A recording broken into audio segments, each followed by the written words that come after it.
Bomba.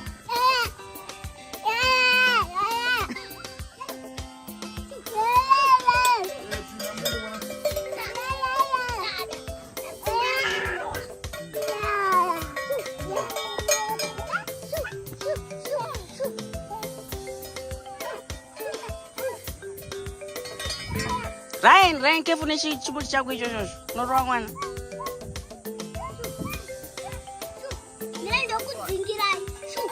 Ryan, chimuti chako ichoka. What's happening is my wife wants to take Joshua out, but Joshua doesn't want to go. He's just a fun boy. Chibumsi had 2 seconds, baby. Chibumsi had 2 seconds. We're watching him.